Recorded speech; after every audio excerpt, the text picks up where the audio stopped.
Le général Leclerc, qu'est-ce que ça vous évoque? Le libérateur de Strasbourg. Ah bah une rue, il y a une rue Général Leclerc évidemment à Strasbourg ou dans toutes les grandes villes. Il a été élu général, non? Le libérateur de Strasbourg, ça c'est sûr. Mais et le serment de Koufra. Le général Leclerc, qu'est-ce que ça vous évoque? Pas grand-chose. Je crois qu'il doit être au niveau de la libération, à un moment donné de la France, je crois, ou de l'Alsace, je ne sais plus, non, ça doit être de la France. Le libérateur de Strasbourg. Et on va fêter le 65e anniversaire cette semaine. Je suis très content. J'espère y assister samedi, dimanche.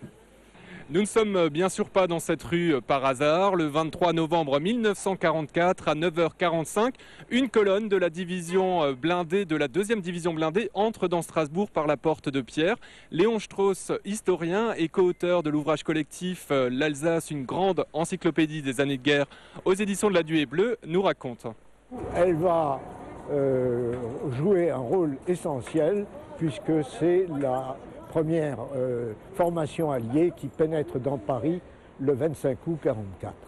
Donc cette division prestigieuse, formée essentiellement de volontaires évadés de France, joue un rôle essentiel dans la libération de deux villes tellement symboliques, évidemment, dans l'histoire de France, Paris et Strasbourg.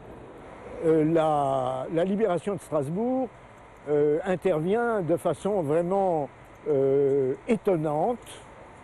Les Allemands n'attendent absolument pas encore une offensive alliée dans la plaine d'Alsace, mais ils ont été complètement surpris, en particulier par la manœuvre de la division Leclerc entre Saverne et Strasbourg, ne rencontre pratiquement aucune résistance allemande. À quelques pas de la rue de la division Leclerc, la place Kléber, le 25 novembre 1944, le général Leclerc appelle les Strasbourgeois à s'y rendre pour une première prise d'armes et surtout pour célébrer les libérateurs. Leclerc avait tenu à ce que la victoire, qui était quand même la prise de Strasbourg, soit célébrée sur la principale place de Strasbourg et que soit effacé aussi, sans doute, le souvenir des manifestations nazies qui s'y étaient déroulées périodiquement depuis 1940.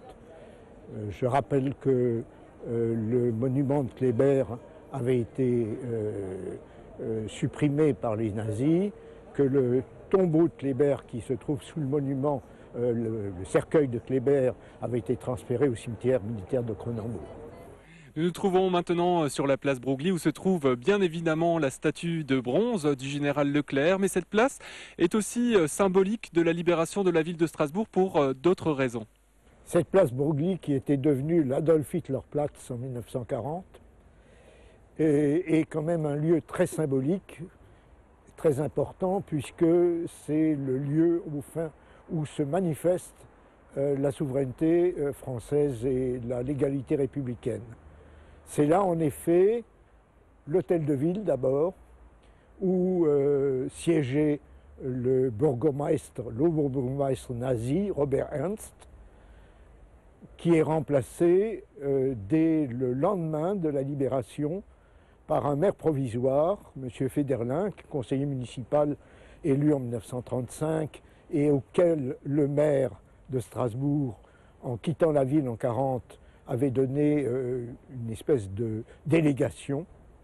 Et le lendemain ou le surlendemain arrive de Périgueux le maire Charles Frey et ses adjoints, Negelen et je ne sais plus encore qui rétablissent la municipalité française légale.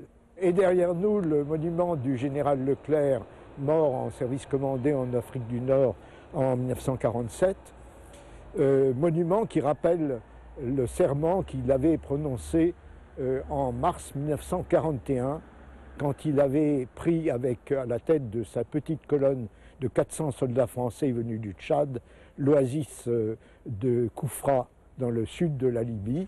Nous jurons de ne déposer les armes que le jour où nos belles couleurs flotteront sur la cathédrale de Strasbourg, et nous savons effectivement que dès midi, le 23 novembre, le drapeau tricolore avait été hissé sur la cathédrale de Strasbourg, où il avait remplacé le drapeau à croix gammée qui avait été hissé en juin 1940 par les